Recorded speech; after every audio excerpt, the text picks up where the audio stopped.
தோலை சிறப்பாக வெள்ளையாக்கும் கிரீம்களாக உலகெங்கும் தெரிவு செய்யப்பட்டுள்ள முக்கியமான 3 கிரீம்கள். இதற்கு முக்கியமாக ஃபேனஸ் கிரீம்ஸ் அல்லது ஸ்கின் லைட்னிங் கிரீம்ஸ் என்று கூறுவார்கள். இந்த கிரீம்களை சிலர் தெரிவு செய்யும் போது முக்கியமாக பார்ப்பார்கள், அவர்களுக்கு முகத்தில் கரும்புள்ளிகள், சில நேரம் மெலஸ்மா போன்ற பிரச்சனைகள் காணப்படுறவர்களும் சில வகையான கிரீம்களை தேடிக்கொண்டிருப்பார்கள்.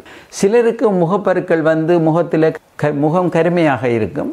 அவர்களும் அந்த கருமையானவற்றை போக்குவதற்காக சில கிரீம்களை தேடிக்கொண்டிருப்பார்கள். மற்றது சிலர் தொடர்ச்சியாக சூரிய ஒளியில் சென்று கொண்டு இருப்பதனால் முகத்தில் வந்து சன்பேர்ன் ஏற்பட்டிருக்கும். சூரியனினால் சுடப்பட்டு காணப்படும் முகம் கருப்பாக. அவர்களும் இதை தேடிக்கொண்டிருப்பார்கள், தங்களுக்கு அதனை வெண்மையாக இருக்கக்கூடிய. முதல் 3 இடத்தை பிடித்து கொண்டிருக்கும் கிரீம்களை இன்று நாங்கள் வரிசைப்படுத்தி ஒவ்வொன்றாக முழு விளக்கங்களுடன் கூற இருக்கிறோம். எல்லா வகையான விடயங்களுக்கும் பொருத்தமான க்ரீம் என்று தெரிவு செய்யப்பட்டுள்ள க்ரீம் தான் XYZ ஸ்மார்ட் கொலாஜன் க்ரீம். இந்த லிஸ்ட்டில் முதலாவது இடத்தை பிடித்து கொண்டது. இது பெஸ்ட் ஸ்கின் லைட்னிங் க்ரீமாக தேர்ந்தெடுக்கப்பட்டுள்ளது. அப்போ என்ன நன்மைகள் இருக்கின்ற இது நல்ல விடயங்கள். இது சவுத் ஆப்பிரிக்காவில் காணப்படுற ஒரு மரத்திலிருந்து கிடைக்கக்கூடிய சில பொருட்களை கொண்டு தயாரிக்கப்படுகிறது.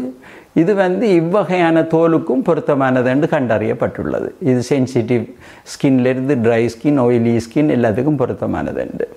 மற்றது இந்த க்ரீம் பாவிப்பதனால் இந்த கொலாஜன் ப்ரொடக்ஷனை உங்களோட தோலில் பூஸ்ட் பண்ணி அதனால் முகம் தொங்குறது, முகத்தில் ஏற்படுற சுருக்கங்கள், மற்றது இதில் ஏற்படுற ஃபைன் லைன்ஸ் எல்லாத்தையும் இது குறைக்குது என்று கண்டறிஞ்சிருக்கிறாங்க. இதை பிரைட் ஆக்கிறதுக்குரிய ஒரு க்ரீமாக ஒரு நாள் பாவிக்க வேண்டும் என்றால் காலையில் ஒரு தரம், இரவைக்கு ஒரு தரம், 2 நேரம் நீங்கள் கட்டாயம் பாவிக்கணும். காலையிலையும் இரவைக்கும் தினசரி. இது வந்து கிளினிக்கலி டெஸ்ட் பண்ணி பார்த்துருக்காங்க. இது ஒரு சேஃபான ஒரு க்ரீமாக. இதில் என்ன பிரச்சனை இருக்குன்னு சொன்னால், இதில் ஆல்கஹால் காணப்படுகிறது இந்த க்ரீமில். சிலருக்கு இரிட்டேஷன், இந்த ஆல்கஹால் இருந்த உடனே அவங்களோட தோலுக்கு வந்து இரிட்டேஷன் வரும். வந்து என்ன செய்ய வேண்டாம், அவங்களுக்கு சில நேரம் பேர்னிங் சென்சேஷன் வந்து முகமெல்லாம் சிவந்து அப்படி போகும். சில நேரம் அவங்களுக்கு ட்ரை ஸ்கின் ஆகிறதுக்கும் வாய்ப்புகள் ஏற்படும்.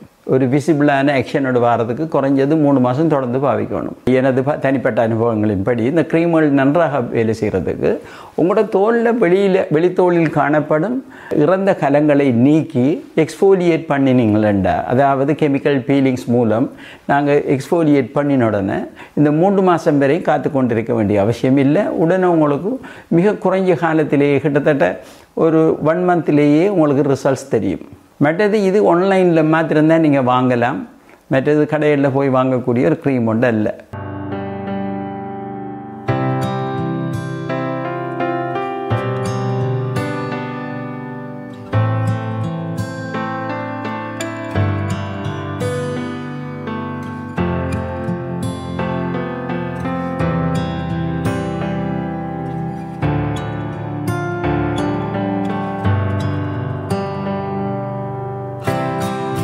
மற்ற இந்த 2வது இடத்தை பிடித்தது பெஸ்ட் ரன்னர் அப் க்ரீம் என்னன்னு சொன்னால் இலுமி நேச்சுரல் 6i என்று சொல்லக்கூடிய க்ரீம் மிகவும் எஃபெக்டிவான ஒரு ஸ்கின் வைட்னிங் க்ரீமாக தெரிவு செய்யப்பட்டிருக்கிறது.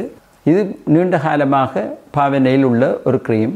இது முகத்தில் உள்ள டிஸ்கலரேஷன்ஸ்கள் வந்து அன்இவன் ஸ்கின் டோன் இருந்தால் அல்லது ஆக்னி இதால் ஏற்படுறதுகள் எல்லாத்தையும் நீக்கக்கூடிய தன்மையுடையது. இது தாவரங்களிலிருந்தும் நேச்சுரல் ப்ராடக்ட்ஸ் தான் இதில் அவங்க பாவிக்கிறாங்க. இந்த க்ரீம் காலையில் ஒரு தரம், இரவைக்கு ஒரு தரம், 2 நேரம் பாவிக்கப்பட வேண்டும். மற்றது ஸ்கார்ஸுகள், முகத்தில் காயங்கள், தழும்புகள் இருந்தால் சின்ன தழும்புகளை இது நீக்கக்கூடியது. இதில் உள்ள நல்ல விடயம் என்னவென்னு சொன்னால், ஸ்கின்னை பாதிக்கக்கூடிய இரிட்டேட் பண்ணக்கூடிய எந்த பொருளும் இதில் காணப்படாது. இந்த நேச்சுரல் பொருட்கள் மாத்திரம்தான் இதில் காணப்படுறதால இந்த பிரச்சனை ஏற்படாது. உங்களுக்கு போஸுகளை வந்து பிளாக் பண்ணாது. ஆகவே ஆயிலி ஸ்கின் ஆக்களுக்கும் அல்லது முகப்பரு வரக்கூடிய ஆக்களுக்கும் இந்த க்ரீம் வந்து பாவிக்கக்கூடியது. இதை பாவிச்சுட்டு நீங்கள் இதுக்கு மேலே மேக்கப்புகளும் போட்டுக்கொள்ளலாம். மற்ற இதில் நிறைய வயது போன ஆக்களுக்கு உரிய ஆன்டி ஏஜிங் ஃபேக்ட்ஸ்களும் இதில் அதிகமாக காணப்படுகிறது. இது இன்றைக்கு நைட்டுக்கு நீங்கள் போட்டு படுத்தோடனே காலையில் ஒளிமினோடனே முகம் வந்து நல்ல பிரகாசமாக காணப்படுது. மற்றது இதில் இருக்கக்கூடிய தீமைகள் என்னென்னு பார்ப்போம்.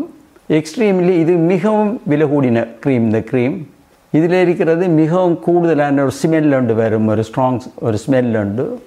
ஒரு இம்ப்ரூவ்மெண்ட் என்று நீங்கள் காண்றதுக்கு பல கிழமைகள் நீங்கள் காத்து கொண்டிருக்கணும். இதுக்கு நான் ஏற்கனவே சொன்ன மாதிரி நீங்கள் வந்து ஒரு எக்ஸ்ஃபோலியேஷன் ஒன்று செய்துட்டு இதை பாவிச்சிங்கன்னா இதில் ஆக்ஷன் மிக வேகமாக வரும்.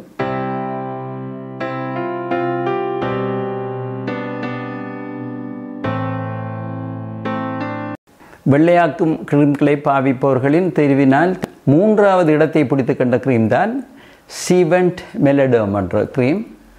பொதுவாக இது எதுக்கு நல்ல வேண்டாம், சிலருக்கு முகத்தில் கருப்பாக காணப்படுற ஆக்களுக்கு முகத்தில் காணப்படுற கரும்புள்ளிகள் அல்லது சிலருக்கு வயது கோணத்தில் ஏற்படுற கரும்புள்ளிகள், இது மற்றது அன்இவன் ஃபேஸாக இருக்கிற ஆக்களுக்கு இது மிகவும் பொருத்தமானது.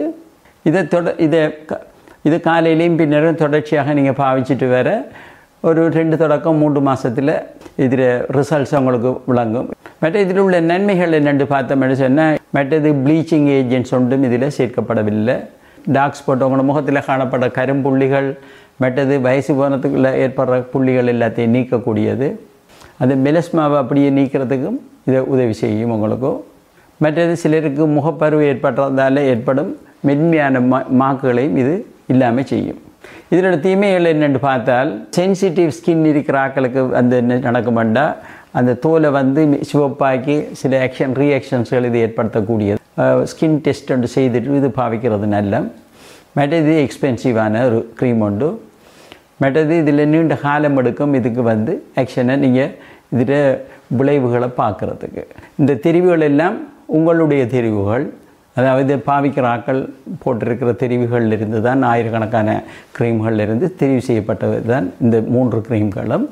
என்னுடைய பர்சனல் இது என்னென்னா, இந்த க்ரீம்களுக்கு முதல் நீங்கள் ஒரு ஃபேஸில் வந்து ஒரு காஸ்மெட்டாலஜிஸ்ட்டை காட்டி நீங்கள் வந்து உங்களோட கெமிக்கல் பீலிங்ஸ் நீங்கள் செய்து கொண்டு உங்களோட தோலை வந்து கிளியர் பண்ணி இதில் இருக்கிறதெல்லாம் எடுத்ததுக்கு பிறகு இதை மெயின்டைனிங் பண்ணுறதுக்குரிய க்ரீமாக நீங்கள் பாவிச்சு கொள்ளலாம். அவ்வாறு செய்யும்போது தொடர்ச்சியாக உங்களோட முகம் எப்போதும் இதே மாதிரி இருக்கும். அப்படி இதை ஒரு மெயின்டைனிங் க்ரீமாக பாவிக்கிறதுக்கு நைட்டுக்கு மாத்திரம் நைட் க்ரீமாக இதை பாவிச்சு கொண்டு இருந்தீங்கன்னா நல்லது என்றது என்ற தனிப்பட்ட அபிப்பிராயம்.